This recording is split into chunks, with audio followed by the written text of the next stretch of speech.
자, 그러면 이 정도라도 주고서 조금 더 가능성이 높은 지역으로 가고 싶다라고 하시는 분들께서는 이미 설정되어 있는 후보지 위주로 해서 탐색을 하시면 될 것 같습니다. 하지만 저는 이 정도 3, 4억대 금액은 사실은 경기도 중에서 입지 좋은 지역에서 아파트 투자도 할 수 있는 금액이라고 보거든요.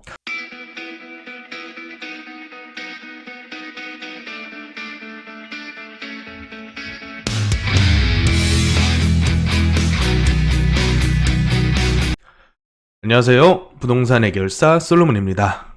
자, 긴 연휴 동안에 건강하게 푹 쉬셨는지 모르겠습니다. 자, 이제 또다시 급변하는 대내 여건 속에서 훌륭한 투자처를 찾아 떠날 시간이 됐습니다. 오늘 가볼 지역은 용산구에 위치한 동후암동인데요. 이 지역 같은 경우는 예전부터 많은 분들께서 분석을 요청하셨었던 그런 지역입니다. 그래서 오늘은 동후암동 일대의 기본적인 현재 개발 상황과 더불어서 현재 상태에서 투자하기에 가격적으로 얼마나 매력이 있는 그런 투자처인지 함께 생각을 좀 해보려고 합니다. 자, 전반적인 지역 현황부터 먼저 살펴보겠습니다. 이쪽 북쪽에 위치해 있는 게 서울역사죠. 서울역사에서 이런 식으로 철도가 내려오는데 이 철도와 맞닿아 있는 지역들이 특계 구역으로 설정이 되어 있었습니다. 과거 용산 지구단위 계획 수립 시에 특계 1구역으로 동자동, 그리고 특계 2구역으로 서후암동 일대, 그리고 특계 3구역으로는 가롤동 일대를 재개발구역 형태로 진행을 하면서 굉장히 가격적으로 활발하게 탄력적으로 움직였었던 그런 지역들입니다. 자, 그리고 바로 밑으로는 용산 공원부지가 아주 널찍하게 자리를 하고 있고, 여기가 이제 후암로인데요. 남산자락에 소월로라고 하는 산책로가 있죠. 그래서 이 사이에 껴있는 지역을 동후암동이다 이렇게 불렀었는데, 여기가 경사가 꽤나 심한 편입니다. 남산자락으로 향하는 이런 식의 경사가 형성이 되어 있고, 소월로에서 내려다보면 이제 길보다 밑에 위치해 있는 지역이 이쪽 동후암동이죠. 그런데 이 동후암동이라고 하더라도 일부 지역은 이런 식으로 2종 일반 주거지역으로 형성이 되어 있고, 또 경사가 더 심하고 남산과 맞닿아 있는 지역은 1종 일반 주거지역으로 별도로 형성이 되어 있었습니다.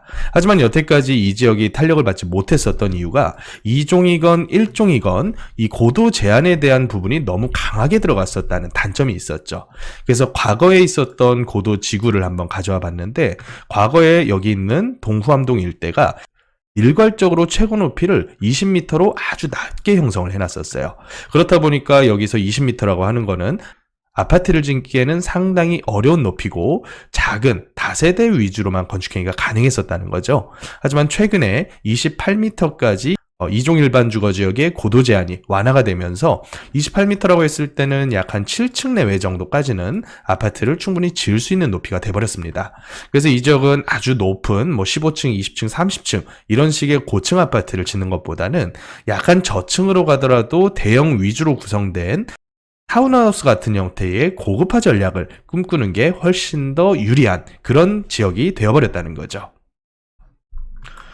그래서 추진의 의사가 강력하신 주민분들 위주로 해서 동후암 1구역이라는 이름으로 이쪽 동후암동의 북측만을 묶어서 이미 벌써 신통기획을 추진을 하고 있습니다. 시동건지 불과 두세 달밖에 되지 않은 걸로 제가 알고 있는데 벌써 동의율이 50%대를 넘어갔다라는 기사가 속속들이 나오고 있죠.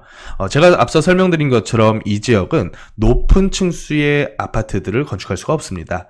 그래서 타운하우스 위주로 가기 위해서는 대형 평형 위주로 설계를 짜야겠죠. 작은 평형이 요새 트렌드이기는 하지만 이제 아주 작은 지분조합원과 일반 분양분을 제외하고는 나머지를 대부분 다 8사 이상으로 설계를 짜는 것을 볼 수가 있고요. 기존의 조합원이 약 1080명 정도 가량이신데 완료가 됐을 때 예상되는 세대 규모는 1820여 세대. 약 한 80%가량의 세대수 증가가 있을 것으로 예상이 됩니다. 그렇다 보면 당연히 그 비례율도 좋을 수밖에 없겠죠. 총 수입 대비해서 지출을 공제한 비례율을 한번 봤더니 100%를 넘어가서 형성되는 것을 볼 수가 있습니다. 물론 이제 분양 시장의 상황에 따라서 비례율은 가감될 수는 있겠지만 과거 이 지역이 너무 낮은 층수로 인해서 개발 이익이 너무나 크게 제약됐었던 그런 시기와 비교를 해보면 이 비례율 100% 넘어갔다는 것은 굉장한 희소식이다라고 평가해도 될 것 같습니다. 자, 그런데 이 지역을 동암 1구역으로 위에 단만 묶는 것이 아니라 만약에 현재 2종으로 형성되어 있는 모든 지역을 묶게 됐을 경우에는 과연 재개발 사업이 가능할 것이냐, 이 부분을 한번 따져봐야겠죠. 그래야지 더 사업성이 증대가 될 수가 있다 보니까 제가 한번 노후도부터 한번 계산을 해봤습니다. 그랬더니 현재 노후도 30년 기준에서는 법적 기준인 67%에는 못 미칩니다. 56.6% 정도가 나오더라고요. 물론 모아주택 모아타운으로서의 노후도는 충분하고도 넘치는 그런 정도의 노후도입니다. 하지만 25년 기준에서의 노후도를 빼봤더니 법적 기준인 67%를 약간 넘어가더라고요. 이 얘기가 무슨 얘기냐면 현재 상태에서 신규 쪼개기 없이 한 4, 5년 정도 세월만 흘러도 이 전체 구역을 한 개로 묶어서 재개발 추진을 해도 충분한 노후도가 나오더라, 이렇게 해석을 하시면 될 것 같아요. 자, 그러면 우리가 이런 식으로 노후도를 계산해보는 목적을 다시 한번 좀 떠올려 볼 필요가 있어요. 이 노후도를 계산하는 이유는 법적으로 근거는 충분해서 세월만 조금 흘렀을 경우에 언제든지 재개발로 추진할 수 있는 구역이지만 가격적으로 훨씬 더 눌려있는, 그러니까 저평가되어 있는 지역을 찾고자 하는 게 분석의 가장 큰 목적이죠. 그래서 현재 동암 1구역으로 추진하고 있는 구역이 있고 그 밑에 추진과 관계없는, 그러니까 일반 2종이 주거지역인 이런 지역과의 가격 편차가 크다면 우리는 예정지에다가 투자를 해서 훨씬 더 큰 이익을 얻을 수도 있다라는 거죠. 자, 그렇다 보면 가격적으로 얼마나 매력이 있느냐, 현재 상태에서 한번 따져볼 필요가 있겠는데요. 제가 준비한 두 가지의 차트는 동후암동 중에서 동후암동 제가 보여드린 2종 일반 주거지에 속하지 않는 전체 후암동에 대한 가격 흐름이고요. 그렇다 보면 여기는 1종과 그리고 서후암동까지 포함이 되어 있겠죠, 일부. 그리고 한 개의 차트는 동후암동 중에서 2종 땅들의 가격 흐름을 보여드리는 차트입니다.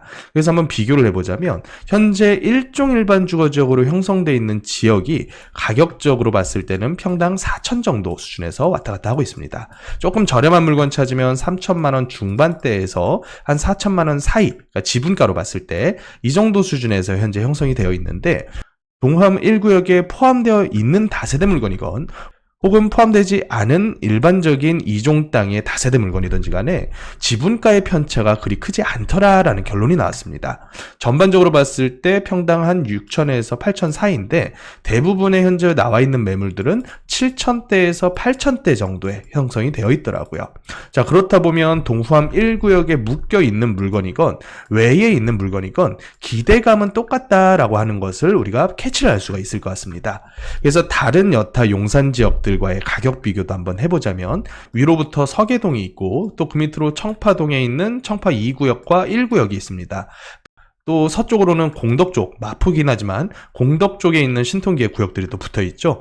또 효창공원역 위아래로는 쉬프트를 추진하고 있는 효창동 일대, 또 그 밑으로는 원효로라던가 문배동이라던가 이런 식으로 쭉 용산 전체가 하나하나 구역계들이 쭉 움직이는 연속적인 그런 구역들이 계속 이어집니다. 그런데 이 구역들 전반적으로 봤을 때 평균적인 지분가 수준을 제가 한번 계산을 해보니까 현재 얘기가 조금이라도 나오거나 혹은 후보지라도 선정된 지역들은 대부분 다 지분가가 8천대 정도에 수렴하는 것을 볼 수가 있습니다. 여기 있는 동후암동 같은 경우에도 다르진 않은데요. 조금이라도 기대감이 있는 이런 식의 2종 땅들은 대부분 다 지분가가 8천대로 회귀를 하고 있고요. 또 이것을 전체 매매가로 봤을 때는 보통은 일반적인 다세대, 그러니까 연차가 그리 오래되지 않은 다세대들은 지분이 작으면 대여섯 평, 커봤자 한 8평 정도 수준이란 말이에요. 그러면 한 4억대 중반 후반에서 조금 더 비싸면 한 6억대 중반 정도, 요 정도가 용산에서 진행하고 있는 이런 사업지들의, 용산에서 진행 중인 사업 예정지들의 평균적인 가격이라고 보시면 될 것 같아요. 그런데 용산의 단점으로는 노후도가 심각하고 역들이 거리가 멀다 보니까 전세가 잘 받쳐주지는 않아요. 그래서 일반적인 강남권 투룸에서의 전세가 거의 2억 후반대에 근접한다면 이쪽 일대 같은 경우는 투룸이라고 하더라도 전세가가 2억에 못 미치는 경우가 오히려 더 많거든요. 그러면 투입 금액으로 봤을 때는 최소 3억대, 그리고 조금 비싸면 한 4억까지 생각을 해야 되는 게 바로 용산 일대에 대한 다세대 투자다, 크다. 자, 그러면 이 정도라도 주고서 조금 더 가능성이 높은 지역으로 가고 싶다라고 하시는 분들께서는 이미 설정되어 있는 후보지 위주로 해서 탐색을 하시면 될 것 같습니다. 하지만 저는 이 정도 3, 4억대 금액은 사실은 경기도 중에서 입지 좋은 지역에서 아파트 투자도 할 수 있는 금액이라고 보거든요. 즉 예정지 투자로 묶어두기에는 덩어리가 너무 크다라고 보여집니다. 제가 봤을 때 일반적으로 한 2억대 정도, 이 정도가 재개발 예정지 투자에서 합리적인 금액이다라고 보여지는데 3, 4억대라고 하는 큰 금액을 가지고 용산이라는 이름에다가 안정적으로 가고 싶다. 그러면 이런 동호암동 같은 후보지에다가 투자하는 것이 더 마음이 편하실 수가 있겠다. 이렇게 보여집니다. 자, 오늘 살펴본 동호암동 내용 간단하게 정리를 한번 해보겠습니다. 일단 가장 우선적으로는 고도지구에 대한 높이 제한 완화 부분을 들 수가 있을 것 같아요. 기존의 20m라고 하는 거는 사실 아파트 짓지 말라라는 의미거든요. 그런데 이 부분을 2종 일반 주거지역 위주로 해서 28m까지 완화를 해줬다는 얘기는 그래도 이런 대형 테라스 하우스로 고급화 전략을 꾀한다면 비례율이 괜찮게 나오는 정도 수준까지는 왔다. 그래서 비례율을 가설계획이긴 하지만 앞서 살펴보니까 100%를 넘어가서 사업성이 그래도 있다라는 판단이 서더라. 그리고 두 번째로는 동후암 1구역, 현재 추진하고 있는 신통기획 동호암 1구역에 포함된 물건은 지분가가 이미 8천에서 9천대까지 수렴을 해가고 있는 그런 상황입니다. 또 제가 앞서 살펴드렸던 동호암 1구역에서 빠져있는 일부 2종 일반 주거지역 땅들 역시 지분가로만 봤을 때는 7천 후반에서 대부분 다 8천대로 이미 기대감은 동호암 1구역이나 빠져있는 구역이나 비슷하게 형성이 돼버렸다. 그리고 용산 내에 있는 다른 지역과의 가격 비교를 해보면 서계 1구역이라던가 청파 2구역 같은 이쪽 서쪽 라인에 있는 구역들과 큰 편차는 없어졌더라. 그러니까 후보지로 선정된 지역들인데 이 후보지 선정 지역과 추진하면서 동의서를 걷는 단계의 지역들이 거의 비슷한 가격으로 수렴을 해버리는 것을 우리가 확인을 할 수가 있었습니다. 또 투자 금액 역시 비슷한 전세가를 맞추고 비슷한 매매가로 투자를 해야 되다 보니까 투자 금액으로는 최소 3억대 정도, 조금 비싸면 한 4억대까지 생각을 해보셔야 되겠더라. 이렇게 파악을 해볼 수가 있을 것 같아요.